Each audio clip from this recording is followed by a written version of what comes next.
우리 기독교는 역사적으로 주님이 부활하시기 전 8일 전을 8일 동안을 주님의 영광과 고난을 위한 축복의 8일의 여정이라고 그렇게 불렀습니다. 사실 이제 고난 주간은 우리가 잘 아는 대로 이제 월요일부터 시작해서 토요일까지 그 6일 동안을 우리가 고난 주간이라고 그러죠. 그런데 이 고난 주간 그 6일과 앞 뒤에 그 전 주간을 종려 주일이라고 기억하고 지킵니다. 그리고 이제 8일 마지막 고난 주간이 고난 주일 토요일이 끝나면 그 이제 그 다음 주일을 우리가 그 영광스러운 부활 주일로 그렇게 드리는 거죠. 그래서 이 날수를 계산하면 총 8일이 돼요. 숫자를 통하여 기독교의 영성과 의미를 이제 잘 드러내기도 하는데요. 우리 기독교는 8일을 팔자를 새 탄생수로 그렇게 여겼습니다. 1은 삼위일체 하나님의 수고, 2는 정인수, 3은 삼위일체수, 4는 고난의 수, 5는 이제 성령 강림 오순절의 수, 6은 세상의 수, 사탄의 수, 7은 완전수, 8일은 새 탄생수 그렇게 기념을 하는데요. 그래서 이제 8일째 할례를 받는다고 하는 것도 이제 새롭게 탄생하는 그런 영적 의미를 함의를 담고 있죠. 그래서 이 8일 동안을 이제 우리 초대교회에서 사도들은 예수님의 말씀대로 이제 십자가를 부활을 향한 주의 영광과 고난을 위한 8일간의 여정이라고 그렇게 불렀습니다. 그래서 우리가 흔히 이제 고난주간 그러면 이제 월요일부터 시작해서 토요일로 그렇게 지키는데요. 사실 정확하게 말하면 이제 8일간의 여정이라고 보시면 돼요. 왜냐하면 우리 기독교의 고난은 단지 고난을 위한 고난이 아니라 그거는 영광을 위한 고난, 그러니까 부활을 위한 고난을 전제로 하고 있습니다.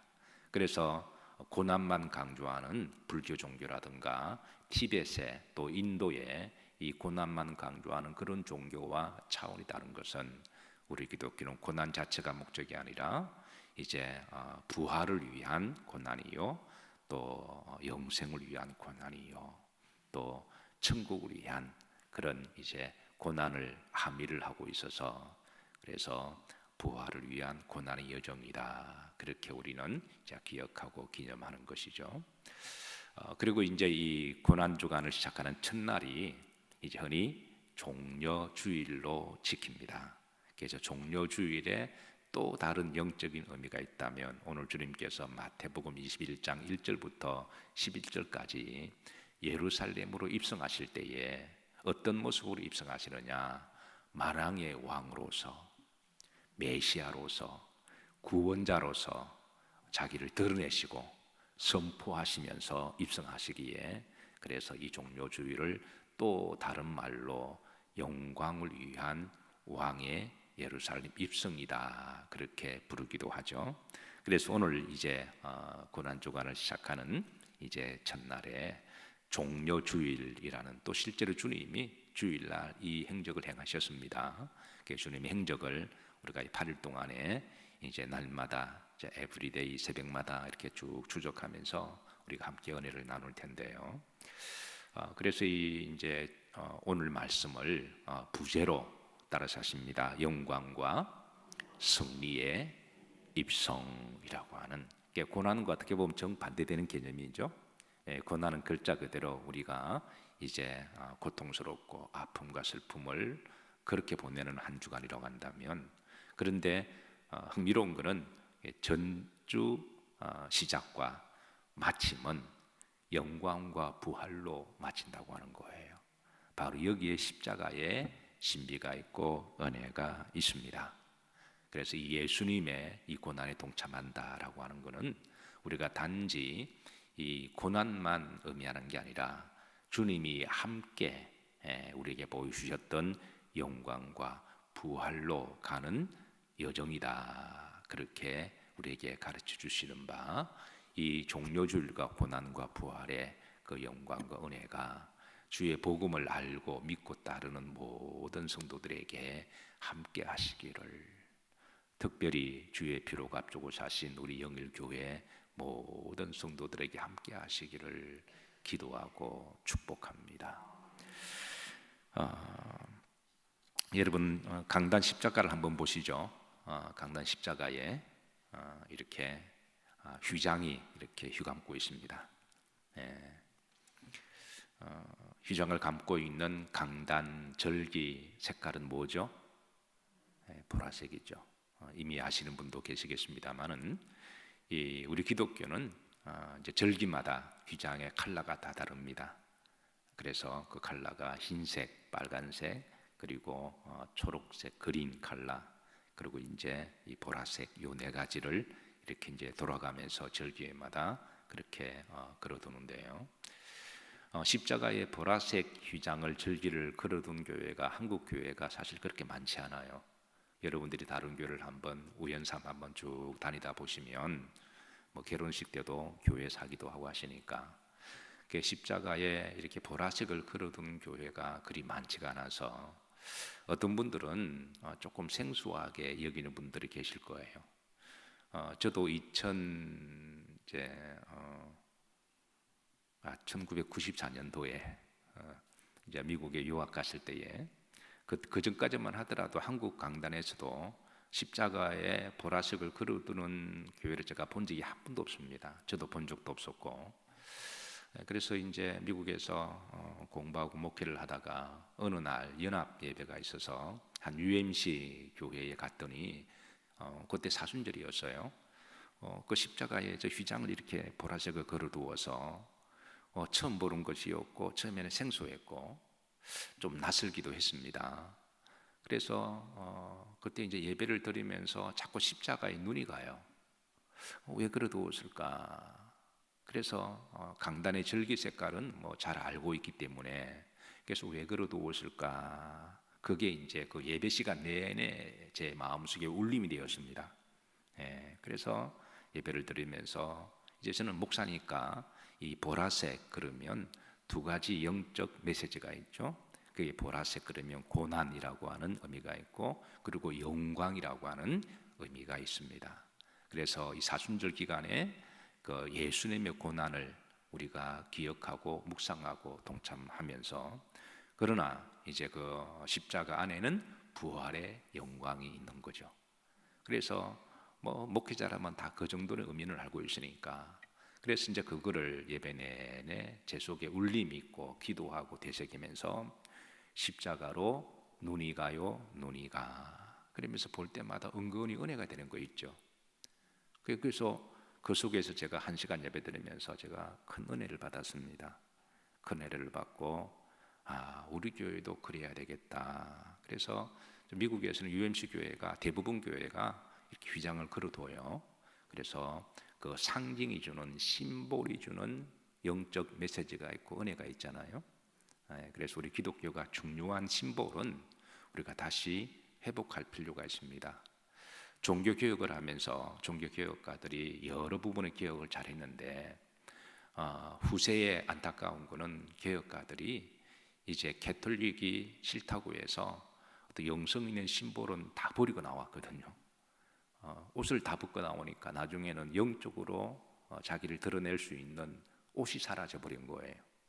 그러다 보니까 영적 의미도 사라지게 되고 기독교인들이 너무 조금 가벼워지는, 너무 자유를 강조한 나머지 너무 구원을 드러내는 영적인 의미까지도 사라져버리는, 그래서 지금 그래서 기독교가 좀 가벼워지는 느낌이 없지 않다라고 생각해서, 그래서 이제 제가 목회하는 동안에는 가급적이면 초대교회 때 행했던 그런 기독교의 전통과 그런 상징들을 좀 빨리 우리가 찾아내고 좀 드러내서 그 의미를 되새기고자 그렇게 하려고 그럽니다.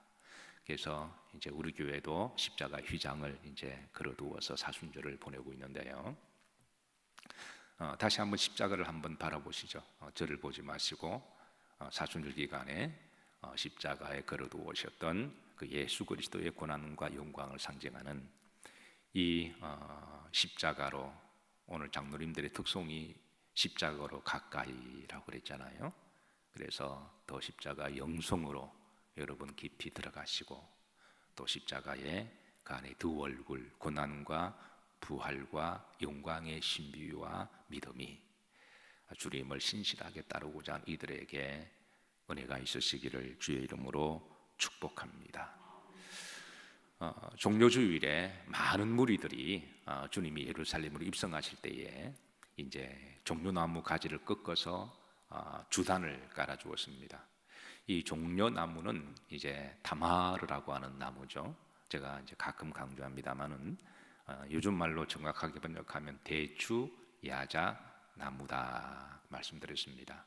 그래서 이 종려나무는 예로부터 이제 고대 근동 지방에 이제 왕이 전쟁에 승리하고 입성할 때 백성들은 승리를 위한 나무로 그렇게 여겨서 그래 종려나무를 쫙 펴고 흔들고 이제 그렇게 해서 왕을 입성하는 왕을 전쟁에 승리하고 개선 입성하는 왕을 맞이하는 그런 의식이 있었습니다. 그래서 이런 의식대로 이제 주님이 이제 만왕의 왕으로서 영적 은비를 가지고 그러나 주님은 세상의 왕이 아니라 만왕의 왕으로서 천지를 창조하신 창조주로서 우리를 구원하신 구세주로서 그렇게 해서 오시는 것을 무리들이 이제 몇몇 무리들이죠. 다 그런 게 아니라 몇몇 무리들이 그렇게 주님을 영접하면서 저들이 앞에서 가고 뒤에서 가고 마치 성도들 중에 앞에서 믿음으로 본을 보이는 사람들이 앞에서 호산나 다윗의 자손이여 주의 이름으로 오시는 이여 가장 높은 곳에서 호산나 하더라. 호산나는 우리의 구원자가 되시고 우리를 구원하소서라는 말이죠. 그래서 이미 그 주의 오심을 영적으로 스가랴서의 예언된 말씀을 성취하여 오신 예수님을 미리 영접하고 환영하기 위해서 앞서가는 무리들이 주의 길을 열고 또 뒤따라가는 사람들이 또 앞서간 선배들을 보면서 또 그 신앙을 배워서 또 호산나 다윗의 자손이여 그렇게 하면서 주님 오신 길을 영접했습니다. 그래서 매 시대마다 이런 주님을 찬양하고 예배하는 그런 성도들의 그런 남은 자들이 우리 영일교회 성도들 가운데도 반열이 있기를 주의 이름으로 축복합니다. 그래서 이제 그렇게 주님을 영접하게 되죠. 그래서 이 주님을 영접했을 때에 이 말씀은 오늘 또 8절 이하로 보면 선지자가 말한 바 그랬습니다. 선지자가 말하면 스가랴서 9장 9절을 이야기하죠. 그 선지자가 앞으로 메시아가 오시게 되면 그분은 이제 겸손하셔서 나귀를 타고 입성하실 것이다 라고 예언적인 말씀이 있어요. 그래서 스가랴 9장 9절의 말씀에 따라서 하십니다. 시온에 따라 크게 기뻐할지어다 예루살렘에 따라 즐거이 부를지어다 보라 내 왕이 내게 임하시나니 따라서 하십니다. 보라 내 왕이 내게 임하시나니 그는 공의로우시고 구원을 베푸시며 겸손하셔서 나귀를 타시나니 나귀의 작은 것 곧 나귀 새끼니라. 이 예언의 말씀을 성취하기 위해서 이제 오늘 무리들이 그러니까 주의 오심을 영적으로 아는 무리들이 정확하게 말하면 하나님이 알게 하신 무리들이죠. 하나님이 은혜를 주셔서 예수님이 누구신지 알게 하신 영적으로 그 은혜를 안 이들이 앞서가셔서 호산나 다윗의 자손이여 주의 이름으로 호산나 구원자라는 말이죠. 다윗의 자손이여 구약에 계속해서 예언된 말씀은 앞으로 오실 메시아는 다윗의 후손을 통하여 오실 것이다. 주의 이름으로 오시는 이여 가장 높은 곳에서 호산나더라. 그러니까 땅에서도 영적이 예수를 알아보는 이들은 주님을 영접하지만 또 하늘에서도 하나님이 천사를 통하여 가장 높은 곳에서도 호산나 하더라 라는 예언의 말씀을 외치게 되죠. 그래서 오늘 이 시간에 그 무리들 가운데 이제 우리 종료주일, 부활주일로 가는 이 8일 여정 가운데 여러분도 함께 동참하시기를 주의 이름으로 축복합니다. 우리가 종료주일을 시작하면서 이 말씀은 여러분 좀 한 주간 동안에 여러분들의 좀 가슴에 새기시고 묵상하시고 좀 암송을 했으면 하는 말씀이 있는데요. 따라서 하십니다. 자녀이면 상속자. 자녀면 상속자라는 거죠. 자녀면 이 동격 처리가 4번 나오거든요. 그리스도인들은 하나님의 자녀죠. 자녀면 또한 상속자다. 상속자는 하나님의 상속자요, 그리스도와 함께한 상속자요. 여기에 강조하는 것은 이제 자녀는 곧 뭐다? 상속자다. inheritance. 그러니까 부모가 자녀에게 모든 것을 다 물려주는 걸 갖다가 inheritance라 그러잖아요. 그래서 자녀에게 그냥 모든 것을 다 주는 것, 그 유산 상속이라고 이야기하죠. 그래서 자녀면 곧 뭐다? 상속자다. 자녀는 누구냐? 아버지의 모든 것을 다 고스란히 받는. 천국은 아버지의 것이고 또 천국은 하나님 아버지 자녀들 것이고, 자녀면 곧 뭐다? 상속자다. 상속자는 곧 하나님의 상속자요.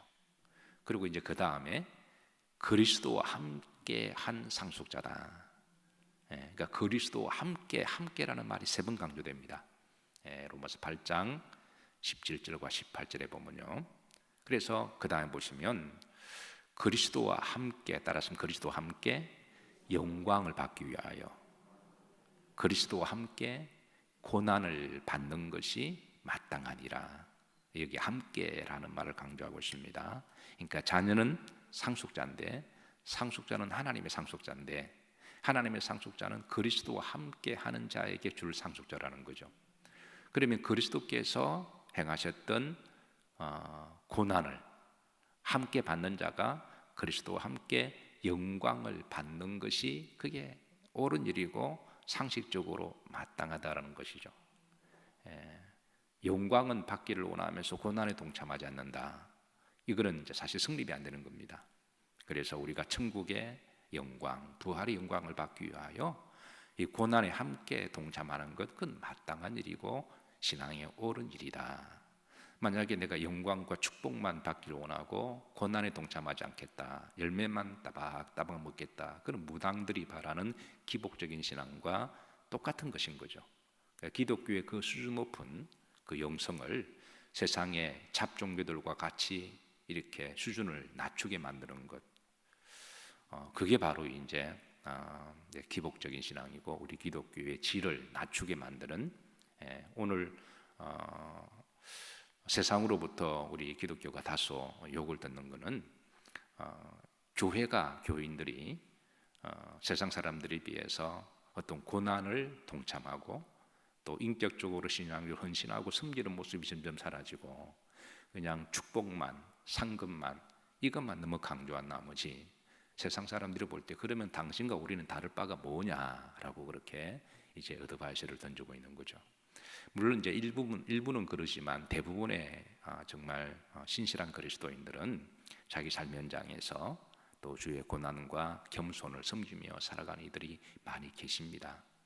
어쨌든 세상에서 그런 모습으로 이제 일부 그렇게 보고 있는 부분에 대해서도 우리가 겸허히 또 우리를 돌아봐야 할 신앙의 덕목이기도 합니다. 그래서 그리스도와 함께 영광을 받기 위하여 그리스도와 함께 고난을 받는 것이 마땅한 일이 아니냐라고 가르쳐 주시고요. 그래서 이제 그다음 보시면 생각하건대, 이 말은 다른 말로 단언하건대라는 말입니다. 그래서 바울이 생각하건대 현재의 고난은 장차 우리가 받을 영광과 감히 비교할 수 없도다. 그렇게 이제 바울은 우리들에게 이제 메시지를 주고 있습니다. 그래서 이제 내일부터 고난 주간이 시작되잖아요. 그래서 고난 주간은 내일부터 시작되는 게 아니라 사실은 오늘부터 시작되는 거예요. 그래서 고난 자체가 목적이 아니라 주님은 먼저 영광의 메시아이심을 드러내시고, 그래서 이 영광을 함께 상속자 곧 하나님의 상속자고, 그리고 그 상속자를 함께 그리스도와 함께 누리기 위해서는 그리스도와 함께 우리가 한 주 동안의 고난은 함께 받는 것이 옳은 일이 아니냐, 그렇게 권면하시면서 우리들을 초대하고 있습니다. 그래서 이 종료주일에 주시는 메시지가 곧 예수 그리스도는 만왕의 왕이시다. 공의로우시고 보라 내 왕이 내게 임하시나니 그는 누구다? 구원자다라고 하는 것을 우리들에게 메시지를 주고 있습니다. 두 번째 메시지는 그는 겸손하셔서 나귀를 타셨다. 겸손하셔. 오늘 우리 장로님들 찬양 중에 십자가로 더 가까이, 그리고 가사 중에 이제 은혜로 말미암아 또 겸손하기를, 또 그렇게 찬양의 가사가 있잖아요. 그래서 우리가 고난 주간이 되면 여러 가지 주님의 고난에 동참을 합니다. 어떤 분들은 이제 금식하기도 하시고, 또 어떤 분들은 절은 절제하시고, 또 어떤 분은 고기를 조금 절제하기도 하시고, 뭐 다양한 방식으로 하고 있지만 그 가운데 하나가 여러분 겸손한 한 주가 되시기를 주의 이름으로 축복합니다. 목소리를 높이지 아니하고, 목소리를 좀 톤 다운하고, 그리고 좀 화를 조금 덜 내고, 좀 더 평화롭게, 좀 더 은혜롭게, 좀 더 남을 돕고, 좀 더 한마디라도 선하게 하고, 이렇게 어떤 식으로든 주님이 겸손하셨으니까, 겸손하셔서 십자가 지신 거죠. 겸손하지 못하면 십자가도 지지 못합니다. 자꾸 내가 이렇게 자기를 드러내려고 그러는 거죠. 그래서 우리가 이 고난 주간에 겸손만 하셔도 특별히 이제 잘하신 겁니다. 어제 잠깐 이제 전화로 신방 기도를 드렸는데요. 우리 교회 어르신 중에 연세가 많으신 분들이 많이 계시죠. 그래서 이제 통화를 하고 축복 기도를 하는데, 목사님 고난 주간에 저도 금식을 하겠습니다. 그래서 제가 하지 마라 그랬습니다. 그래서 평소에 젊었을 때 장로님 금식도 하시고 열심히 하셨으니까 그 연세가 드시고, 연세 드시면 밥 힘으로 살아가시는 거거든요. 연세가 또 이제 나이 드셔서 잘 못 드시면 근육도 떨어지고 당도 떨어지고 또 그럴 수도 있으니까, 평소에 잘 하셨으니까, 평소에 잘 못하신 분들은 나중에 하늘나라 가기 전에 한꺼번에 모아서 많이 하셔야 됩니다. 근데 평소에 잘 하신 분들은 그럼 하나님도 알고 저도 아니까 목사는 성도들의 말은 안 해도 목회를 30년 이상 하면요, 여러분들이 한 주에 어떻게 지내는지 대충 압니다. 다 보입니다. 평상시에 그분의 믿음의 여정을 제가 알기에 신실하고 늘 그렇게 하셨기에, 평상시에 장로님 잘 하셨으니까 고난 주간에도 잘 잡수세요. 잘 잡수시고, 그리고 건강하시고, 그리고 대신 기도 열심히 하세요. 연세가 많이 드시면 또 기도할 시간은 많거든요. 활발하게 움직이진 않으셔도 또 그 자리에 계셔서 늘 기도하는 분이니까 그렇게 하시고, 그래서 또 하나님 힘 주시는 젊은 사람들이 대신 하니까, 그래서 한 주간 잘 드시라고 제가 그렇게 했습니다. 어쨌든 고난 주간에 나름대로 이제 그렇게 각자 주님의 고난을 기억하시면서 이제 보내실 텐데, 이제 겸손만 하셔도 주님이 기뻐하십니다. 그래서 한 주간 특별히 더 묵상하시고, 그리고 이제 고난 주간에 종료주일을 맞이해서 또 기억해야 될 것은 호산나 다윗의 자손이여, 호산나 구원하소서, 구원자로서 그런 영적 의미를 가지고 있죠. 그래서 무리가 앞에도 가고 뒤에도 따르고, 그래서 주님은 그 무리가 사실 얼마나 많이 되겠어요. 학자들의 견해에 따르면 한 100여 명 정도 되었다라고 그렇게 평가하고 있습니다. 예수님의 제자들을 비롯해서 이제 은혜를 아는 한 100여 명 되는 무리가 앞에 가서 어떤 사람 자기 옷을 벗주기도 하고, 어떤 사람은 주가 서시겠다 그러니까 묻지도 않고 나귀를 내어드리는, 주가 서시겠다 했을 때에 왜 서냐, 왜 하냐 행색내거나 드러내지 않고 그냥 아무 말 없이 주가 나귀 새끼 그거 옛날에 꽤 귀한 겁니다. 그 새끼라고 해서 우습게 보면 안 됩니다. 그 새끼가 새끼를 치고 그거 귀한 자산이죠. 그런데 주님 은혜를 아니까 주가 서시겠다 하니까 군말 없이 기쁨으로 내어드렸던, 그러니까 주님이 고난 주간에 보이지 않는 이런 이들이 계시기 때문에 그 십자가의 처절한 고난을 그래도 조금이라도 힘이 되고 위로가 되지 않았을까. 저는 이 고난 주간에 우리 성도들의 그 믿음과 헌신이 주님이 조금이라도 위로가 되었으면 좋겠습니다. 주님의 피로 값주고 세우신 우리 영일교회가 종료주일을 기억하고 기념하고 또 고난 주간을 기억하고 기념하고 부활주일을 기억하고 기념하는 것, 우리 주님의 또 든든한 또 이렇게 그런 기쁨이 되기를 소망하고 기도합니다. 한국 교회가 대부분 다 그렇게 하고 있지만, 그런데 오늘 이제 마지막으로 마지막 10절 말씀 보면 11절에 보면 어떤 무리가 소동하여 이르기를 이거 왜 하냐 그 묻습니다. 대조적이죠.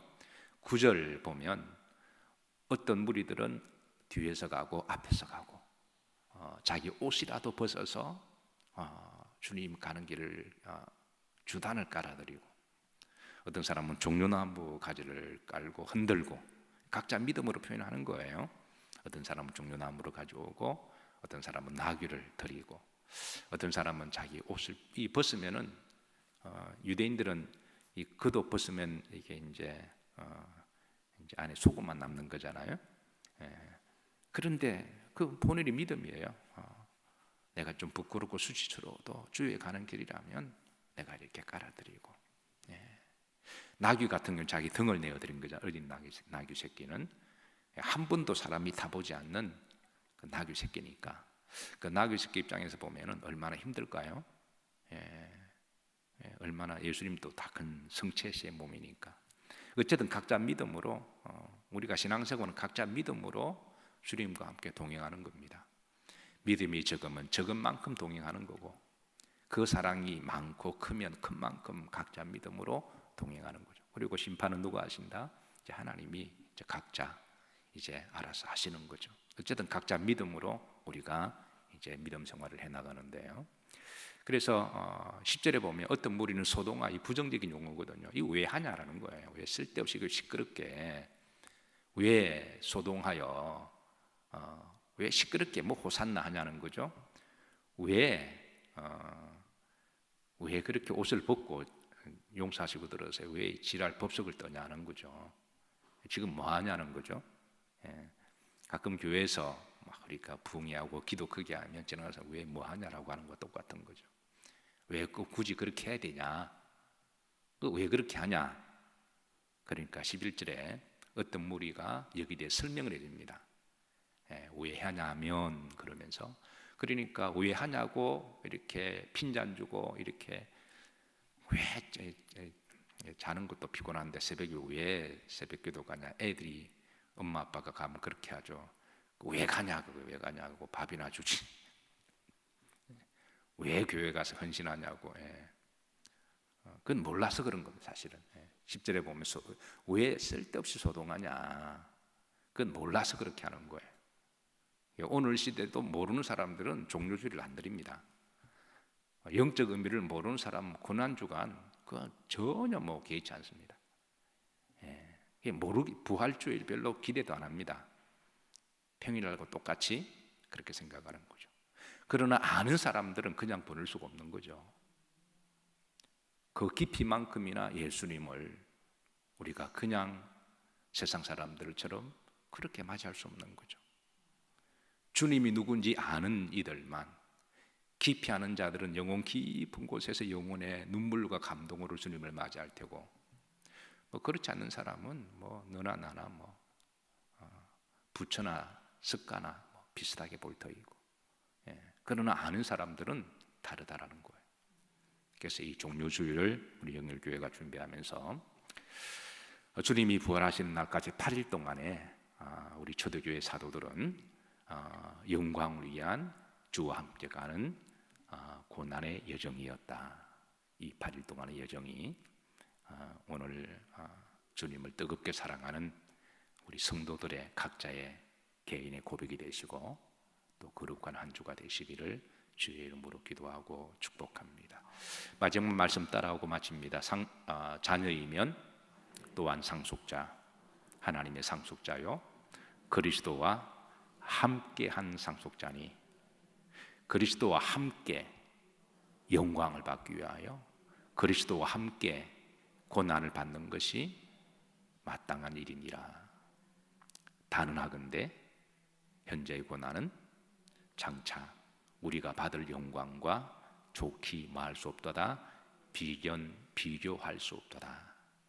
이 고난과 영광의 축복이 함께 하시기를 기도하고 축복합니다.